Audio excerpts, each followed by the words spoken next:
अस्सलामु अलैकुम वरहमतुल्लाहि वबरकातुह। पिछली कुछ वीडियोस के अंदर मैंने वज़ू करने का पूरा मुकम्मल तरीक़ा बताया था कि वज़ू के फ़राइज़ कितने होते हैं, वज़ू में सुन्नतें कितनी होती हैं, मुस्तहब्बात कितने होते हैं, मकरूहात कितने होते हैं और किन किन चीज़ों से वज़ू टूट जाता है। वो सारी चीज़ें मैंने पिछली कुछ वीडियोस में बताई थी।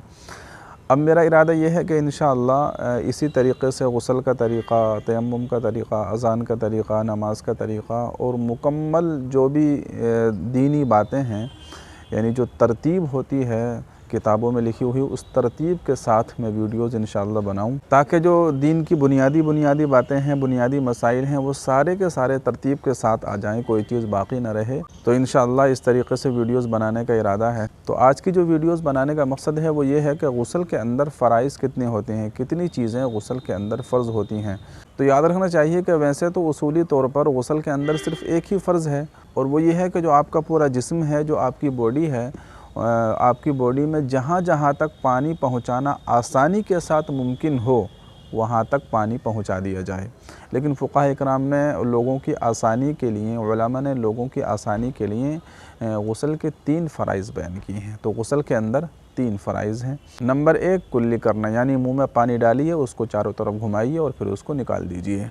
अगर आप रोज़े से नहीं हैं तो फिर आपको गरारा भी करना चाहिए, यह मसनून है। और अगर आप रोज़े से हैं तो फिर आपको गरारा नहीं करना चाहिए। कहीं इसलिए कि अगर आप गरारा करेंगे तो कहीं ऐसा ना हो कि पानी अंदर चला जाए।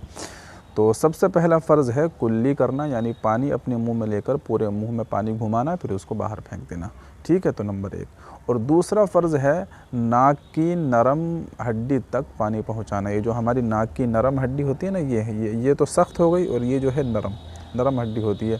तो अपने हाथ में पानी लीजिए और इस तरीक़े से अपने नाक में पानी चढ़ाइए। और अगर आप रोज़े से नहीं हैं तो फिर सही तरीक़े से और ऊपर तक पानी को खींचना चाहिए। और अगर आप रोज़े से हैं तो बस पानी डालिए और उसको छोटी वाली उंगली से उसके नाक की सफाई कर लीजिए, तो जो गंदगी है उसको बाहर फेंक दीजिए। ठीक है, तो ये दूसरा फ़र्ज़ हुआ कि अपनी नाक के नरम हिस्से तक पानी पहुँचाना। और तीसरा फ़र्ज़ है अपने पूरे जिस्म पर पानी बहाना। अपने पूरे जिस्म पर इस तरह पानी बहाना कि एक बाल बराबर भी जगह खुश्क न रह जाए। तो ये गुस्ल के 3 फ़राइज़ हुए। बाज़ लोग गुस्ल करना इसको समझते हैं कि बस अपने जिस्म पर पानी बहा लिया जाए, साबुन लगा लिया जाए, पानी डाल दिया जाए, बस आपका गुस्ल हो गया। तो ऐसे गुस्ल आपका नहीं होगा, आपको तीनों फ़र्ज़ अदा करने होंगे। यानी एक फ़र्ज़ तो गुस्ल में अदा हो ही जाता है, यानी पूरे बदन पर पानी बहाना, लेकिन कुल्ली करना और नाक में पानी डालना ये भी ज़रूरी होता है।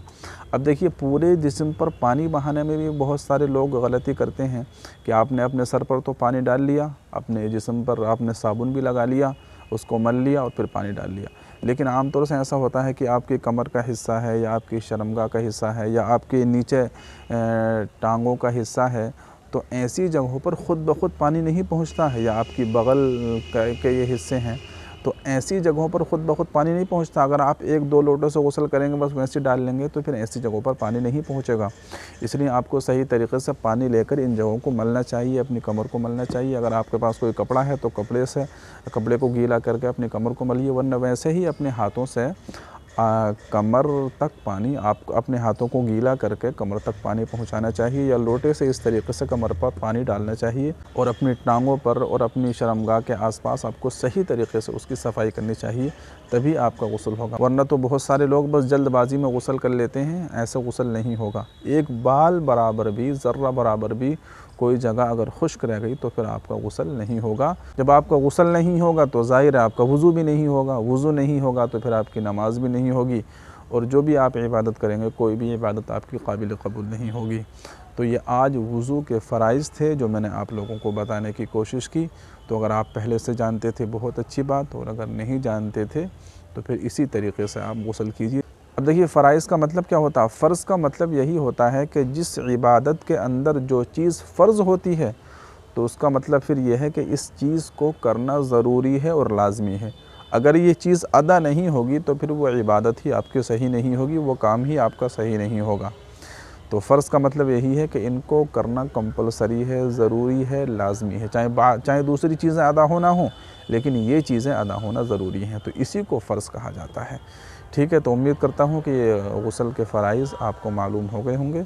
इस वीडियो को ज़्यादा से ज़्यादा शेयर कीजिए। आपका कोई सवाल है तो कमेंट कीजिए। अब इसके बाद इंशाअल्लाह गुस्ल की सुन्नतें क्या हैं और मुस्तहब्बात क्या हैं, ये सारी चीज़ें, गुस्ल का मुकम्मल तरीक़ा क्या है शुरू से आखिर तक, सुन्नत तरीक़ा क्या है, वो भी इंशाअल्लाह मैं आपको बताऊँगा।